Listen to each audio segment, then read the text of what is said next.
समस्तीपुर जिले के विभूतिपुर प्रखंड में पूर्व अल्पसंख्यक आयोग के सदस्य और साइंस फॉर सोसाइटी पटना के भंते बुद्ध प्रकाश ने गौरवशाली बिहार के प्रहरी मुहिम के तहत आलमपुर डीह वार्ड नंबर 13 में लोगों को संबोधित करते हुए शिक्षा और तार्किकता के महत्व पर जोर दिया। उन्होंने कहा कि शिक्षा का अर्थ केवल पढ़ना लिखना नहीं बल्कि तार्किक होना भी है। भंते बुद्ध प्रकाश ने पाखंडवाद और अंधविश्वास को समाज के लिए हानिकारक बताते हुए लोगों से किसी भी बात को बिना शर्त के स्वीकार न करने का आग्रह किया। उन्होंने जोर देकर कहा कि विज्ञान ने जिस बातों को स्पष्ट रूप से नकार दिया है, चालाक लोगों ने उन्हें मनगढ़ंत तरीके से प्रस्तुत कर बहुजनों को उलझा दिया है। भंते बुद्ध प्रकाश ने जादू को विज्ञान का एक प्रयोग बताया और लोगों को यह समझाकर अचंभित कर दिया कि जिसे वे जादू मानते हैं वह वास्तव में वैज्ञानिक सिद्धांतों पर आधारित है।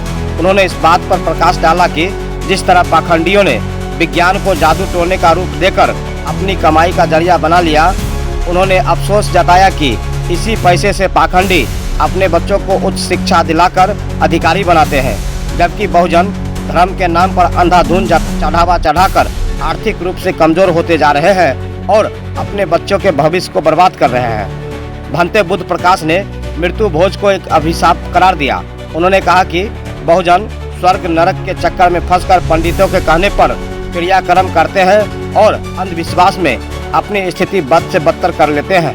उन्होंने बताया कि राजस्थान में मृत्यु भोज अधिनियम 1960 लागू है, जिसके तहत इस कुप्रथा पर प्रतिबंध लगाया जा चुका है। इस अधिनियम के प्रावधानों के अनुसार कोई भी व्यक्ति मृत्यु भोज की सूचना जिला प्रशासनिक अधिकारी को दे सकता है और कानूनी कार्रवाई का प्रावधान भी है। इस जागरूकता कार्यक्रम में पत्रकार राम कुमार की दिवंगत पुत्री शोभा कुमारी को भावभीनी श्रद्धांजलि दी गई।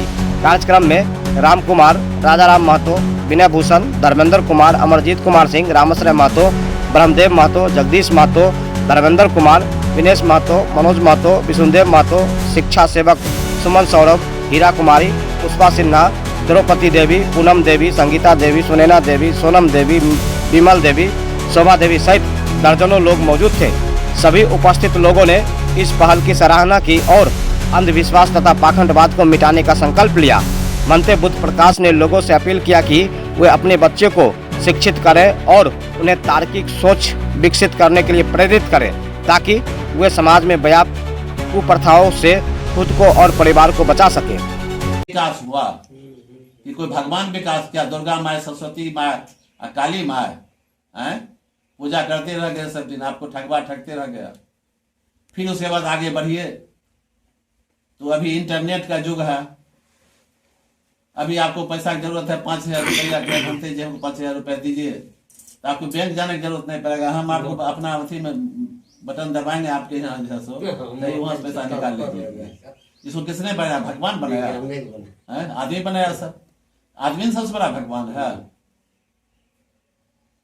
आज ये विज्ञान का युग है, जहाँ इस विज्ञान के युग में आज लोग चांद पर जा रहे हैं, वहीं जो है सो इस देश में अंधविश्वास के नाम पर, ढोंग के नाम पर लोगों को गुमराह किया जाता है। संविधान के 51A में लिखा हुआ है कि भारत का कोई भी नागरिक अंधविश्वास के खिलाफ बोल सकता है, अंधविश्वास के खिलाफ लिख सकता है, अंधविश्वास के खिलाफ आंदोलन चला सकता है। इसी के तहत आज भंते बुद्ध प्रकाश पूरे देश में घूम घूम करके अंधविश्वास भगाओ देश बचाओ हम अभियान चलाते हैं। मैं आपको बता दूं, इस पर रखते हैं और एक रुमाल है। स्वागत करूं तो कैसे अंधविश्वास में पड़ा हूं, जहां गोबर की होती पूजा उस समाज में पला हूं। स्वागत करूं तो कैसे अंधविश्वास में पड़ा हूं, जहां पत्थर की होती पूजा उस समाज में पला हूं। स्वागत करूं तो कैसे माता पिता के जूता पत्थर के होती पूजा, मानव जन्म लेकर भी अंधविश्वास में पड़ा हूं।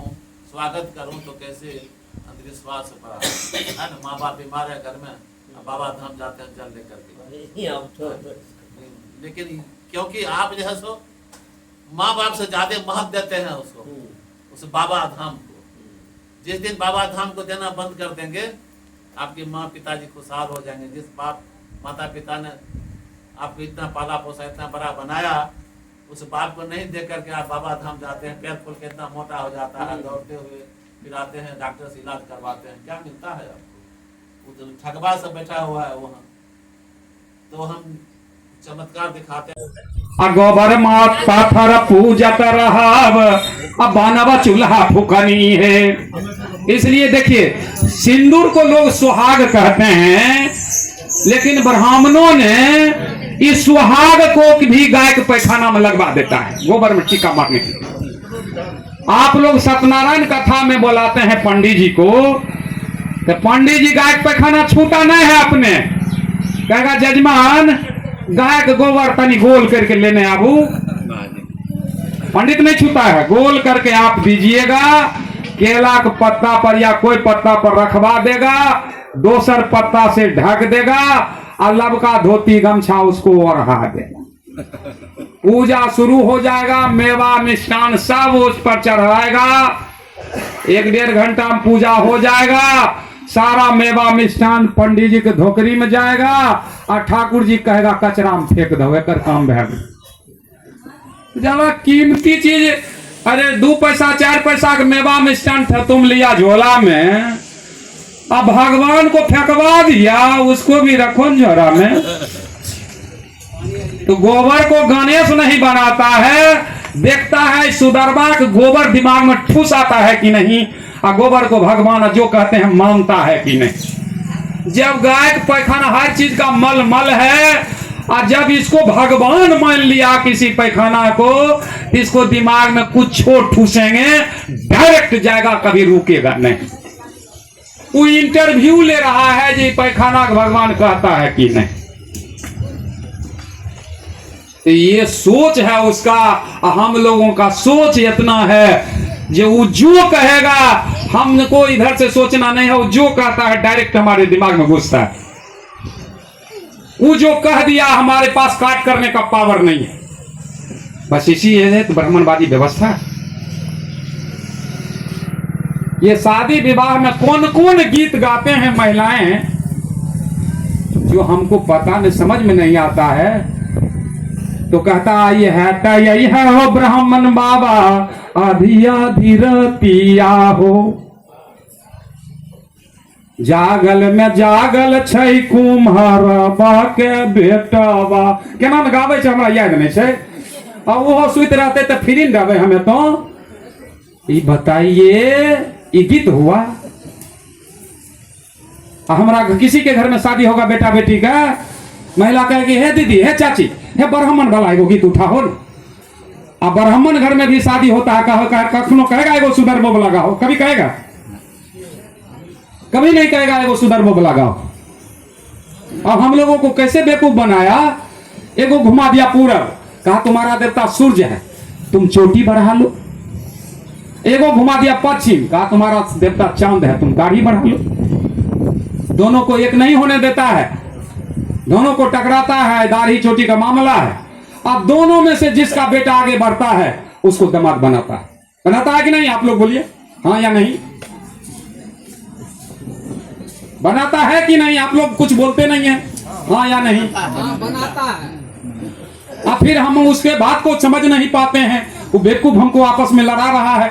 अभी हिंदू का सबसे बड़का नेता भारत के प्रधानमंत्री नरेंद्र मोदी, और उसको माय मरा छुट्टा छुटका का 1% उस पर असर हुआ, पोगा पंथी का 1% असर हुआ, मरा जला दिया, अब कोई कार्यक्रम हुआ। और सुधरबा जिसको पेट नहीं चलता है, उसका बेटा बाप बेटी या बाप माँ दिल्ली में मर जाएगा, बंबई में मर जाएगा, पता नहीं कौन गाड़ी से छुटका घर तक पहुंच जाता है। रामविलास पासवान अति कहते हैं, रामविलास पासवान का भाई मरा था तो उसको छुटका नहीं हुआ था। अभी हाल में पप्पू यादव के पिताजी मरे, पप्पू यादव को छुटका हुआ। उस कार्यक्रम में हम भी गए थे और झारखंड के मुख्यमंत्री जी भी आए थे। जरा भी भेदभाती पोगापंथी जरा सा भी कम नहीं हुआ। शरद यादव मर गए, उनको बेटा छुटका लगा। शरद यादव तो मरने के बाद तो पहले कह दिए थे जो हम मरेंगे हमारा छाई भी नदी में न मत बहाना, क्योंकि पानी दूषित हो जाए। लेकिन ये जिसको पेट नहीं चलता है वो 18 वो क्रिया कर्म करवाए। हम कहते हैं जो माँ बाप को, जिंदे माँ बाप को खाना नहीं देता, अब मरने के बाद देखते हैं रंथी में मेवा मिष्टान, क्या कहते हैं, सेव